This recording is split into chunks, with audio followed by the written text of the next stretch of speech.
Oi, pessoal.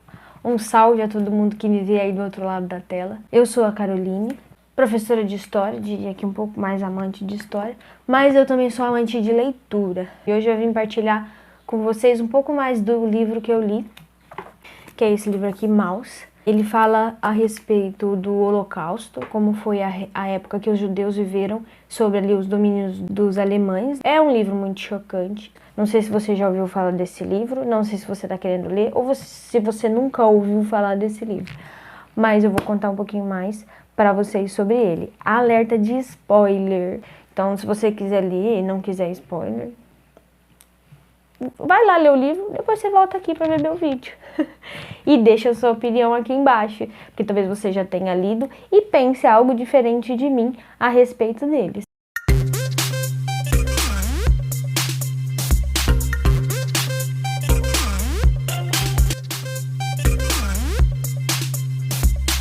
Vamos lá, então? Meu primeiro posicionamento é a minha opinião, na real, sobre a obra. É uma obra forte e fala sobre o holocausto que os judeus passaram na mão dos alemães. E se você realmente quer entender um pouco mais a fundo, aqui é um olhar de uma testemunha ocular, né? De um judeu que esteve lá e que vivenciou todos os maus tratos, tudo o que aconteceu. Então ele é colocado de uma maneira muito pertinente, é colocado de uma maneira muito realista. Em vários momentos da leitura, eu já li esse livro 2 vezes, é sempre a mesma situação. Eu tô lendo e eu tenho que parar, porque é uma leitura muito forte. Então, às vezes me deixava em choque, aí eu tinha que deixar aquele livro um pouco ali de lado, ler mais tarde ou ler só no outro dia, porque realmente é muito realista, muito forte, ele não poupa os detalhes. Na verdade, esse livro é uma autobiografia e uma biografia junto, porque o autor, que é o Art Spiegelman, é o filho da testemunha ocular, que é o Vladek. Então conta no livro a história dos dois. É uma história em quadrinhos, para quem ainda não teve contato com o livro. E não só conta a história do pai, porque o pai narra para ele tudo que viveu, tudo que aconteceu, e ele retrata isso em quadrinhos, mas como também ele conta a história dele. Então, além do livro ser uma biografia, ele é uma autobiografia. Bom, para quem não sabe ainda o que foi o Holocausto ele aconteceu em plena Segunda Guerra Mundial. Esse Holocausto ele foi administrado pelos alemães, que viam os judeus como uma raça inferior. Hitler até se refere aos judeus como ratos, é uma praga que tende a se multiplicar e se espalhar pelo mundo. Então era assim a visão de Hitler sobre os judeus. E gerou o Holocausto. Então eles prendiam judeus, eles faziam trabalho pesado, sem comer direito, muitas vezes alimento era sopa e uma vez só por dia, ou pão uma vez só por dia, uma salsicha uma vez na semana. E muitos trocavam a comida por cigarro, porque já tinham desistido de viver, então quanto antes eles morressem melhor, porque apanhavam, sofriam, pegavam muitas doenças, não tinham tratamento humano, ficavam exilados, bem dizer, e eles arrumavam motivos para matar os judeus. Centenas e centenas eles colocavam nas câmaras de gases. O que eram as câmaras de gases? O autor relata que pareciam grandes chuveirões, né? Vários chuveiros. E aí as pessoas entravam naqueles quartos, só que daqueles chuveiros não saíam água, saía gás. Então o gás sufocava eles até eles morrerem. E depois disso eles eram ou enterrados numa grande vala, ou queimados.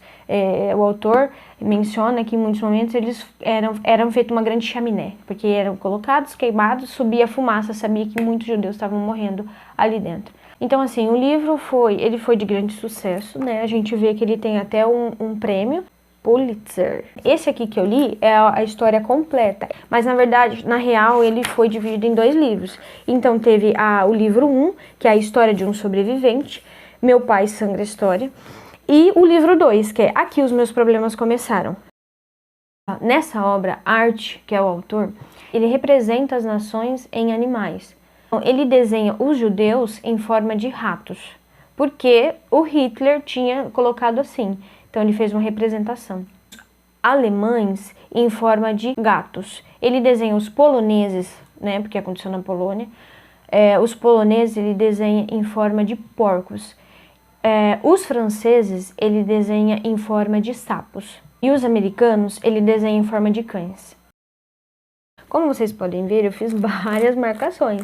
Então, eu comentei com vocês, Hitler via os judeus como uma raça de ratos, né? Então, logo no começo do livro, o Art já mostra isso para nós. Então, ele começa o livro com uma frase de Hitler, que dizia assim: sem dúvida, os judeus são uma raça, mas não são humanos. Então, aqui a gente tem Vladek, né, que é o pai do autor, o pai do Art, e a mãe do Art era a Anja. Art, ele teve um irmão chamado Richel, mas esse irmão não sobreviveu à guerra. Então, começa o livro contando um pouco de como era a convivência com o pai dele, de que o pai dele já era mais de idade, difícil de conviver. E a mãe dele não era mais viva, a Ângela, um pouquinho mais pra frente da história ele conta como ela morreu. E no momento atual, o pai dele estava em um novo relacionamento, que era com o Mala. Apesar de que os dois não se davam muito bem, então era mais briga mesmo do que um relacionamento em si. Entre linhas da história, que ele relata o Holocausto, narrado pelo pai dele, que foi uma testemunha ocular, ele conta esses detalhes da convivência deles. De como o pai é difícil, do relacionamento do pai com a mulher que está com ele atualmente, de que essa Mala também tem muita dificuldade para aturar o pai dele, por ser uma pessoa muito difícil.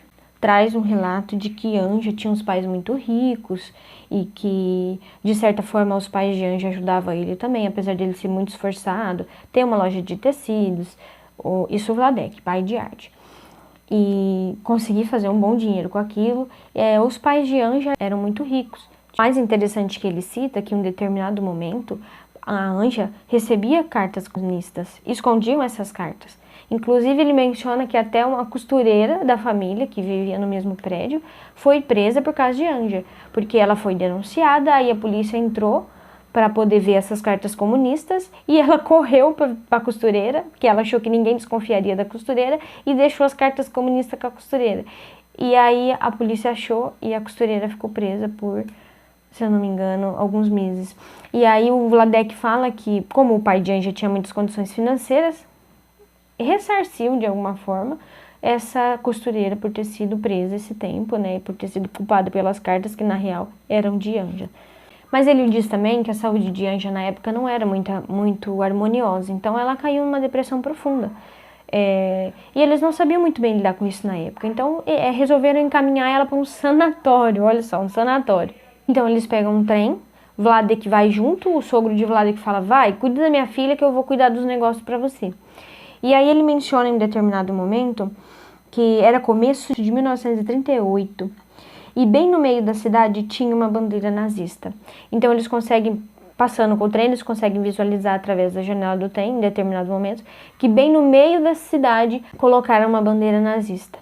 E isso já era um sinal que chamava a atenção deles, no caso, né? Aí nós vamos lá para a página 47, onde o Vladek menciona um pouco como que o pai dele fazia para deixar os filhos, tentar deixar os filhos fora da guerra.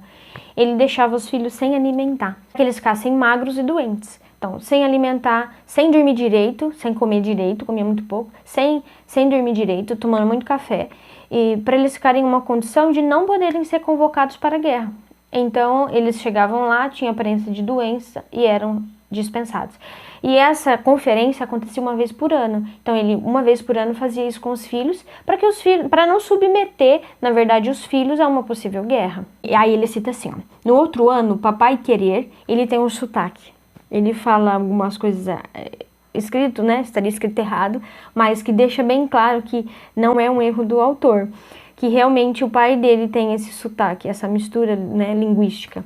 Ele fala assim: no outro ano, papai querer que eu faça tudo de novo, mas implorei para ele, que seria todo o ritual de ficar sem comer, ficar sem dormir, para ficar magro, apático e com cara de doente, para não ir para a guerra. E quando eu tinha 22 anos, fui para o exército. Aí ele relata que, apesar das formações que eles faziam, ele não tinha muita experiência, então muita coisa ele viveu lá mesmo no vamos ver, com os tiros, porrada, bomba, para todo lado. Nessa primeira captura de guerra, Vladek já diz que ele sentia, de certa forma, os requisitos do ódio que os alemães tinham pelos judeus. Então eles já eram privados de comida, eles já eram escravos. Em dado momento, os alemães até propõem que os prisioneiros judeus podem substituir alguns alemães que morreram na guerra. E para isso eles terão casa e comida. Isso realmente acontece. Vladek se candidata e tudo mais. Mas ele sente que ele tem que sair dali, que uma hora ou outra eles vão matar ele. E Vladek é muito esperto, ele tem uns macetes. E na minha concepção é o que salva ele muitas das vezes. Ele ter uma forma de negociar, de fazer troca de mercadoria, troca de favores.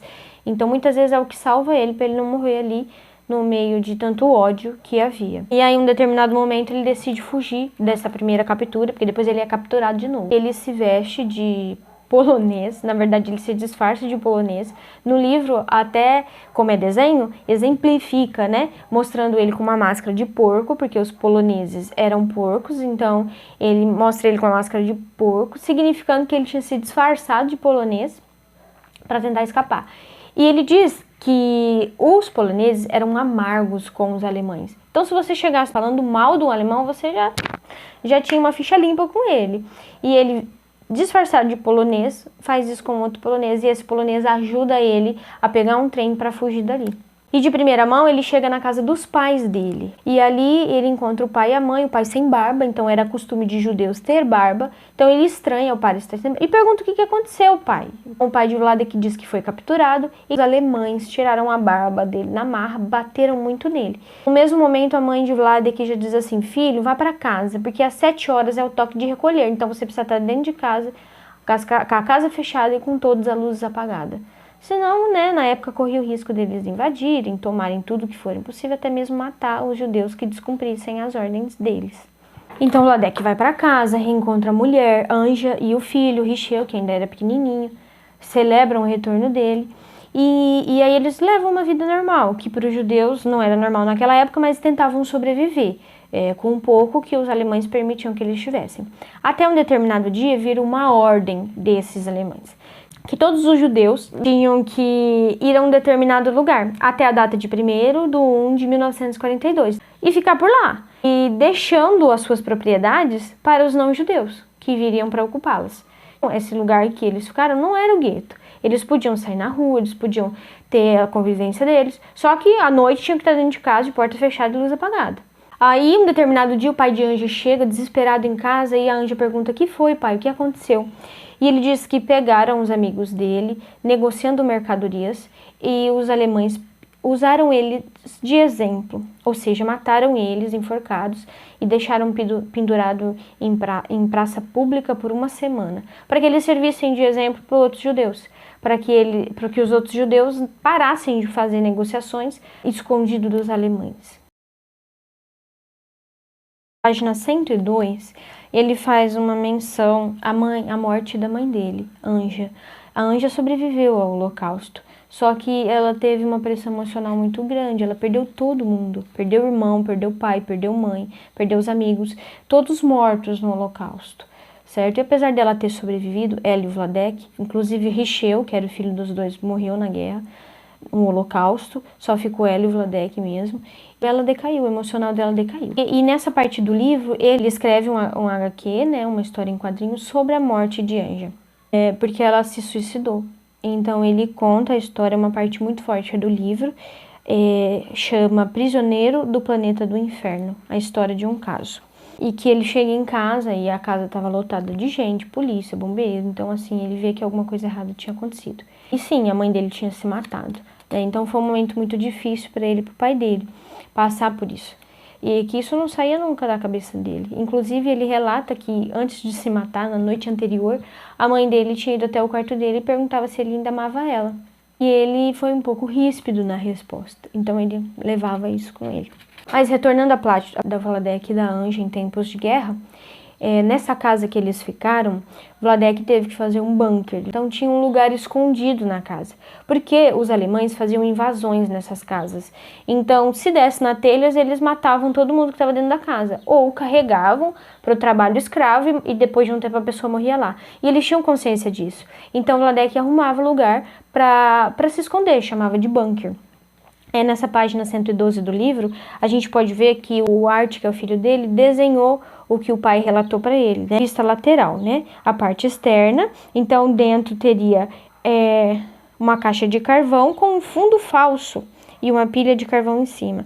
Então essa parte era removível, eles entravam dentro do bunker e ali eles se escondiam. Então se os alemães invadissem a casa, iam encontrar a casa vazia e seguiria para uma próxima casa.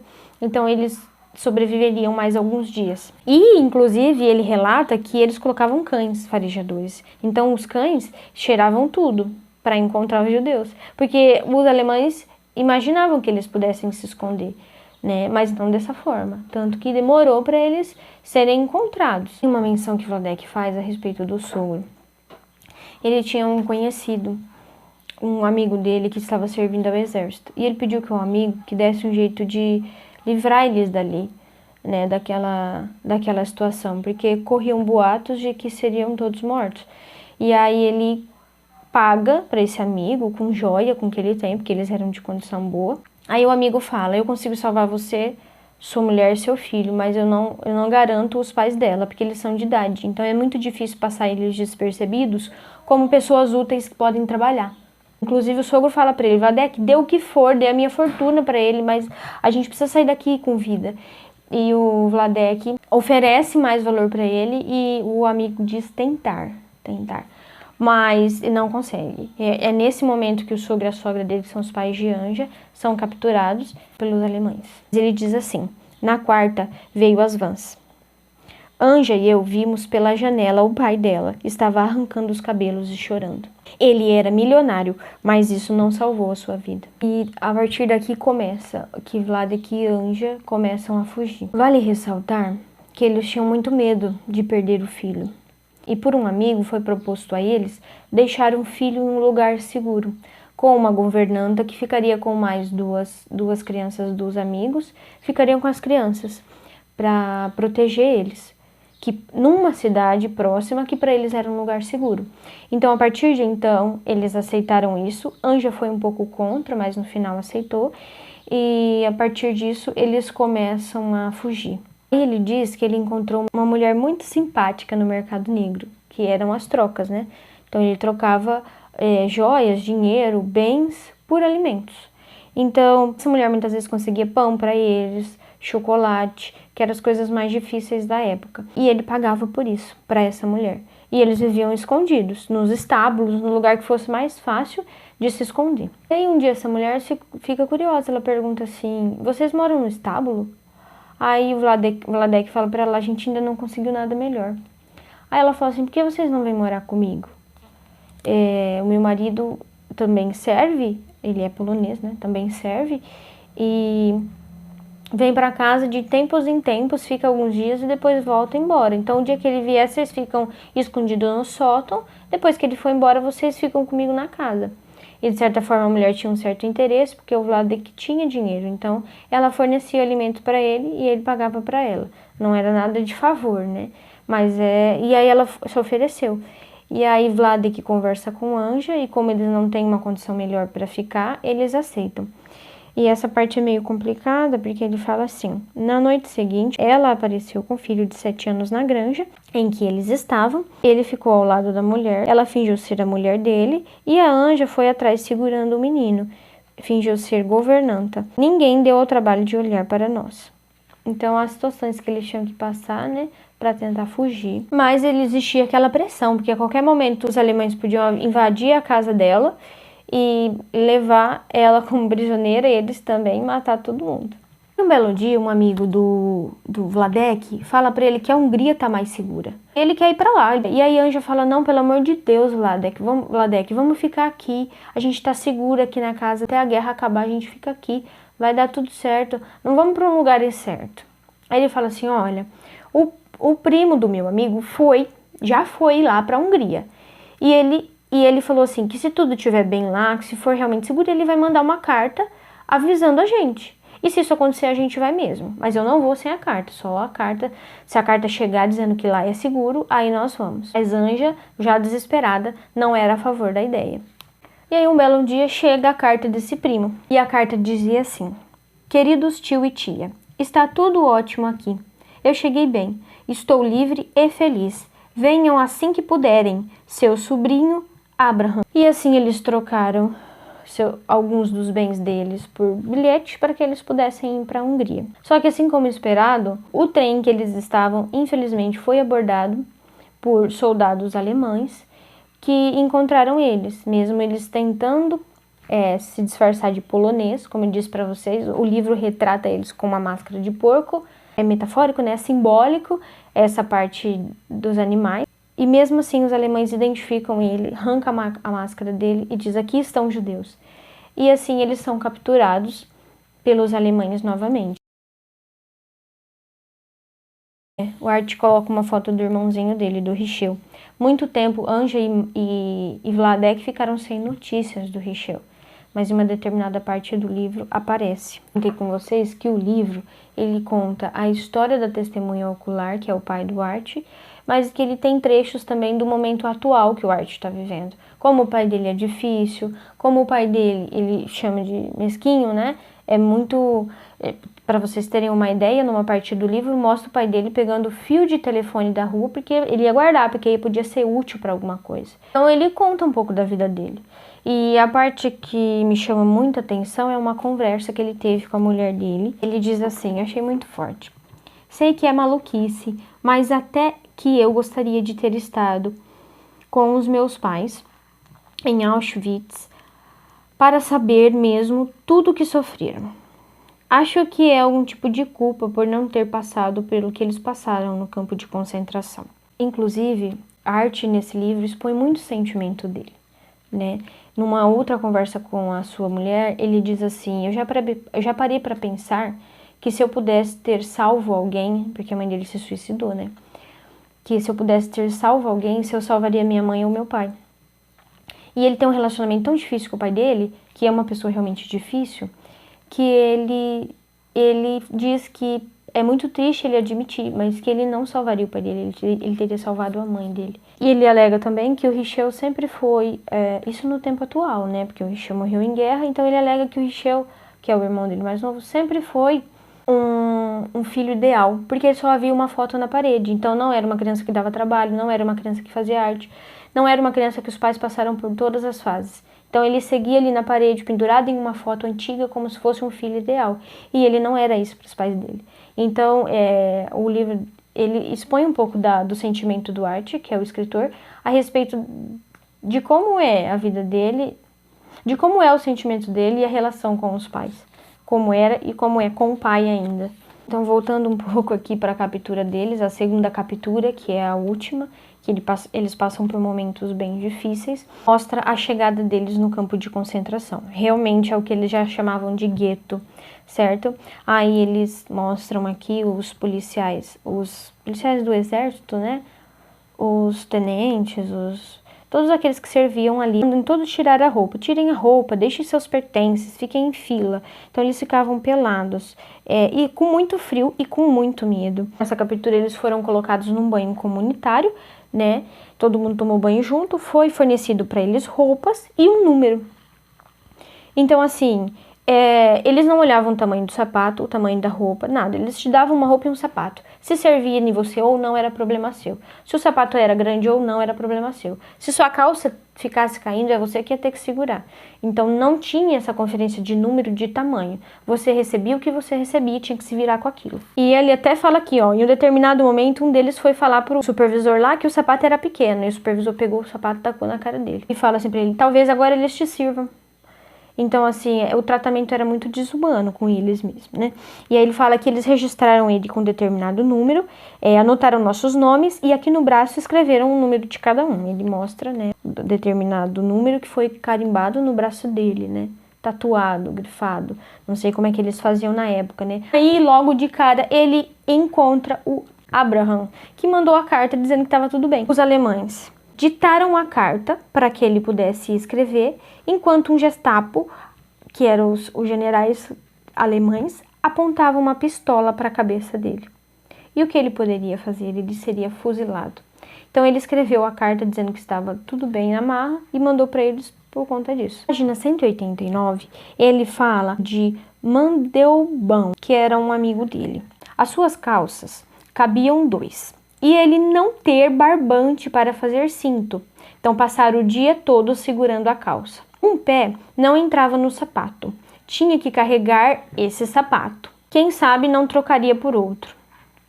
O outro sapato era grande, parecia uma lancha, mas pelo menos o pé entrava. Era inverno, ele andava por toda parte com o pé na neve. E desse amigo que não teve sorte com as roupas, ele conta que assim, ele tinha ganhado uma colher para comer a sopa.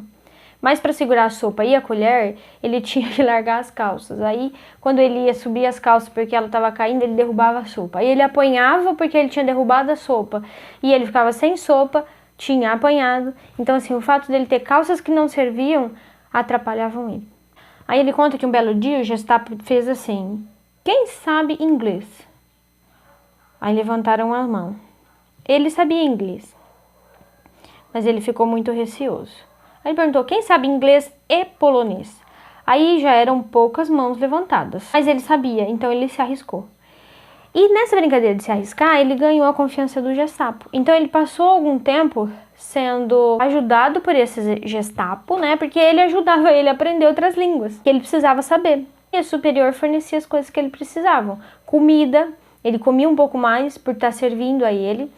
E inclusive ele conseguiu, através desse superior, calças do tamanho certo para esse amigo dele e sapatos do tamanho certo para esse amigo dele, para que ele conseguisse pelo menos se alimentar, ter condição de tomar a sopa. Não andar com os pés na neve, né, e ter uma calça que segurasse. Na página 204, outra parte muito forte do livro é o Art conversando com o psicólogo dele. E o psicólogo pergunta assim para ele, você admira seu pai por ter sobrevivido? E o Art fala assim, claro, eu sei que ele teve sorte, mas tinha uma cabeça incrível, alerta e inventiva. Negociava com tudo e com todos, né? Era esperto, conseguia pegar os macetes ali, ó, para se sair bem da situação. Aí o psicólogo fala assim para ele, então você considera admirável sobreviver? Então, não sobreviver não é admirável? Ele fala assim, eu acho que eu estou entendendo. Se vida significa vitória, morte significa derrota. E o psicólogo diz assim, a vida sempre toma o partido da vida e as vítimas levam a culpa. Mas não foram os melhores que sobreviveram ou morreram, foi aleatório. Bom, eu digo assim, que conforme vai chegando para o final do livro, vai ficando mais forte. Então foi as partes que geralmente eu precisava parar de ler. Vladek diz assim, eu acordava antes de todos para poder ir ao banheiro e não perder o chá. Uma vez por dia, eles distribuíam sopa de nabos. Não era bom ficar entre os primeiros da fila, porque só vinha água. Mas no fim da fila, era melhor. Pedaços ficavam no fundo. Mas você não podia ficar muito no final da fila, porque também não era bom. Muitas vezes não tinha mais sopa. Uma vez por dia, eles davam um pão ressecado, bem duro. Misturavam serragem na farinha. Um tijolinho daqueles tinha que durar o dia todo. A maioria ia engolir na hora, mas eu sempre guardar metade para depois. De noite tinha queijo ou geleia estragados. Com sorte, 2 vezes por semana nós ganhávamos uma salsicha do tamanho de 2 dedos. Era só isso. Se comia o que eles davam, era bastante para morrer mais devagar. E nisso, se alguém tentava reagir ou alguém tentava contestar, essa pessoa apanhava até a morte. Ele conta que muitas vezes o Gestapo jogava o chapéu, tomava o chapéu dele, de um dos judeus e jogava. E aí quando esse judeu ia buscar, ele atirava e matava, porque alegava que por ele estar pegando, né, ele estava fugindo, alegava fuga e matava. E isso era uma forma de diversão para os alemães. Aí Vladek diz que em determinado momento ele descobriu que a Anja estava em Bickernau, que era também um gueto, né, um lugar ali de refúgio dos judeus, que era um pouquinho mais para frente dele. Aqui ele fala 3 quilômetros de distância dele. E ele descobriu que a Anja estava lá. Então ele fez de tudo para descobrir como a Anja estava, descobriu que ela estava fraca, debilitada e que precisava também do auxílio dele. Por um acaso também ele encontrou uma mulher que servia, uma polonesa, né, aqui desenhada como uma porca, que servia, e uma mulher de muito bom coração. Então, através dessa mulher, ele conseguia, às vezes, mandar pão para a Anja, guardava o pão dele para mandar para ela, para que ela pudesse comer, porque ela era muito fraca e muitas vezes ficava em desvantagem por causa disso. Se ela juntava com uma outra pessoa para carregar a grande panela de sopa e ela derrubasse, ela ficava sem sopa, todos ficavam sem sopa e ela ainda apanhava. por ter derrubado. Mas ela também era muito fraca e frágil e não conseguia carregar aquele latão. Então ele foi descobrindo e tentando ajudar através dessa polonesa de bom coração que servia lá em Bickernau, que era onde a Anja estava.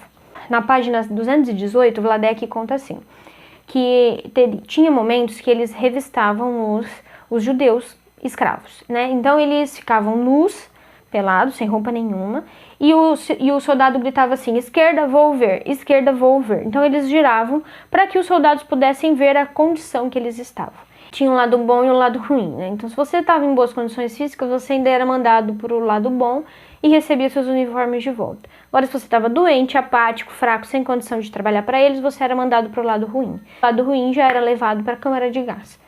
Apesar dele não ter certeza, porque ele conseguia se manter saudável para ir para o lado bom e trabalhar mais um pouco. Na página 232. O Vladek conversando com mais um soldado. O que eles estão fazendo? Cavando trincheiras em caso de um ataque russo? Aí o outro responde assim, trincheiras? Estão cobrindo covas gigantes. Começou em maio e no verão. Vieram judeus da Hungria. Os fornos não davam conta. Então eles cavaram grandes poços crematórios. Os fornos eram um lugar que eles eram queimados. Então alguns iam para a câmara de gás, outros eram feitos de carvão, porque eles eram queimados mesmo vivos. Né? E aqui nesse caso ele diz que os fornos já não cabiam tanta gente, então eles começaram a cavar grandes poços crematórios. As covas eram grandes, como piscina de um hotel. Felizes os que morriam na câmara de gás, antes de ir para as covas. Outros tinham que pular nas covas enquanto ainda estavam vivos. Prisioneiros que trabalhavam lá jogavam gasolina nos vivos e nos mortos, pegavam a gordura dos corpos que queimava e jogavam de novo por cima, para todo queimar melhor. E como se já não bastasse, aqui os meus problemas começaram. Essa parte do livro já começa com Art perguntando para Vladek, eram tantos judeus, por que eles não se rebelaram? E Vladek diz que todos tinham muito medo de perder a vida.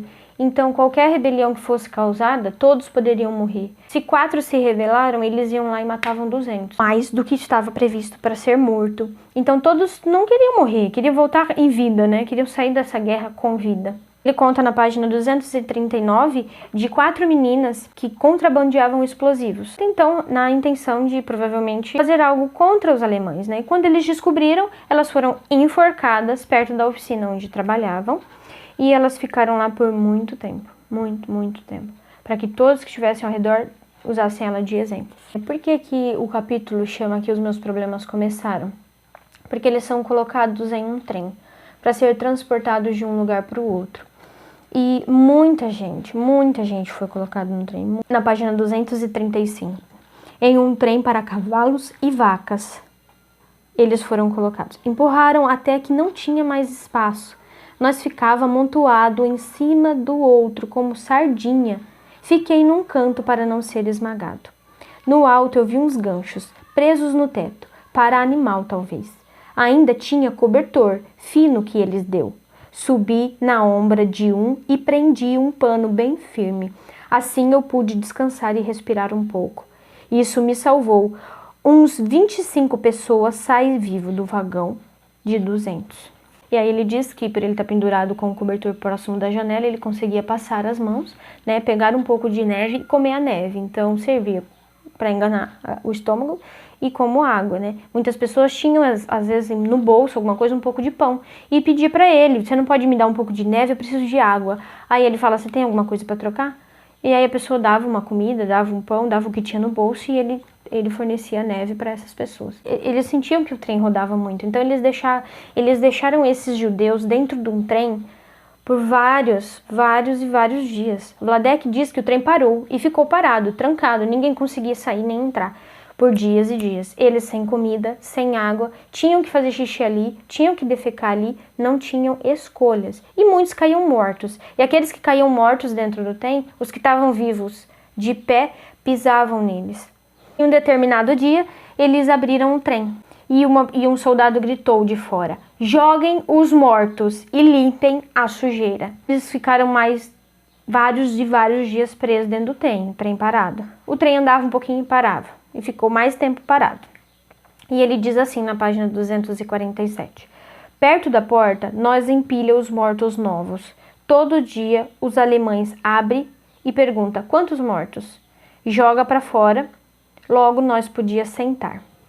Então eles tinham sobrado espaço para ficar em pé e depois, conforme as pessoas iam morrendo, infelizmente os mais fracos iam morrendo, eram simplesmente descartados na neve.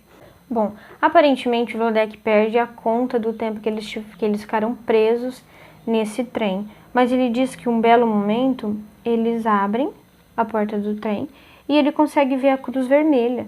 Tinha preparado pão, sopa e ele fica muito feliz com aquilo. Se alimentam, né, com a comida que a Cruz Vermelha tem para oferecer e Vladek diz que coloca todo mundo de novo dentro do trem para morrer e a viagem continuou mais um pouco. Aí ele diz que no meio do caminho eles descobrem que estão indo para Dachau. E lá eles ficaram trancados em pavilhões, com muita palha, um deitado sobre o outro. E ele diz que aí começou a ter um problema com piolhos. Tinha muitos piolhos. Palha tinha piolho e piolho tinha tifo. Então as pessoas começavam a morrer com tifo. E funcionava assim, na hora da refeição eles revistavam a sua roupa. Se na sua roupa tinha piolho, você não ganhava comida. O que Vladek fez? Deu um jeito de trocar comida por uma roupa nova. E na hora da refeição, ele tira a camiseta dele suja, com piolhos, porque todo mundo tinha piolho, e colocava limpa para poder receber a refeição. Os alemães verificavam, não tinha piolho, ele recebia o prato de comida. Depois ele tirava essa camiseta, guardava novamente para a próxima refeição. Como para todo lado tinha piolho, todo mundo pegou tifo, o Vladek também pegou tifo. E ele diz que ele ficou muito debilitado. Ele não conseguia falar, ele não conseguia. Teve febrão, passou pela enfermaria. Aliás, um detalhe que eu esqueci de comentar com vocês. Olha só como ele era esperto. Ele havia um machucado na mão dele, ele foi para a enfermaria. E ele descobriu que a vida na enfermaria era um pouco melhor. Tinha mais condições, tinha mais comida. Então, ele sempre cutucava a ferida novamente para que ele pudesse voltar para a enfermaria. Até um determinado momento que ele ficou com medo da mão dele nunca mais sarar, e aí ele parou de fazer isso. Mas ele fazia isso para ver se ele sobrevivia mais alguns dias. Enfim, voltamos ao tifo. Ele pegou tifo, tinha muita febre e não conseguia dormir com o tifo. Na página 255, ele relata que para mim foi a parte mais forte do livro e eu fiquei com isso na minha cabeça por dias. Ele relata assim: de noite tinha que ir no banheiro embaixo. Estava sempre cheio, corredor inteiro, cheio de mortos. Mortos empilhados lá. Não dava para passar. Você tinha que ir nas suas cabeças, e isso era terrível, porque era escorregadio. A pele. Você achava que ia cair, e isso toda noite. Então agora eu ter tifo, e tinha de ir na banheiro embaixo, e dizia: agora é a minha vez. Agora eu vou deitar com eles e alguém vai pisar em mim. Enfim, Vladek conta que ficou muitos dias sem comer, muita gente morrendo consequentemente. Tinha aqueles que eram mortos pelos alemães, mas quando o tifo chegou, muita gente morria com tifo, muita gente. Como ele citou agora, pessoas jogadas, pilhas e pilhas de morte jogados no chão. Porque ali eles morriam, ninguém se preocupava em tirar eles dali. Entra um soldado e grita assim: quem estiver forte o bastante para viajar, fora. Vladek não estava forte, porque ele ainda estava se recuperando do tifo. Mas o pouco pão que ele não tinha conseguido comer por causa do tifo, ele guardou e ele pagou para companheiros ajudarem ele a andar. Um carregou do lado, um do outro, conforme a imagem que vocês podem ver aqui, e ajudou ele a sair de lá de dentro, apesar de muito fraco. E eles entraram num trem. Não era um trem de vaca e cavalo, mas um trem de verdade, de passageiros. Um trem para pessoas. Então aqui é onde tem sinais de que a guerra está acabando. A gente entra no capítulo 4, que é o capítulo salvo. Então eles foram colocados nesse trem para mais caminho de viagem, só que dessa vez cada um ganhou uma caixa da Cruz Vermelha, onde tinha alimentos de verdade, até chocolate no caso, né? Mas eles tinham sido colocados nesse trem porque os alemães estavam tentando levar eles para fora, porque como a guerra estava acabando e os alemães iam ser prejudicados com tanta coisa ruim que fizeram, estavam tentando pegar os prisioneiros que sobraram e levar para fora para que eles continuassem sendo prisioneiros deles, só que em outro lugar. E aí eles desceram em determinado lugar e todo mundo começou a festejar, porque chegaram boatos de que a guerra tinha acabado. Daqui até o fim do livro, pessoal, ainda demora um pouco para o Vladek conseguir realmente escapar, porque os poucos alemães soldados que sobraram não queriam entregar os judeus que ainda estavam vivos, né? Então ele mostra que demora um pouco ainda para Vladek conseguir escapar, porque para todo lado que ele fosse ainda tinha um alemão aleatório que queria capturar, que queria matar eles.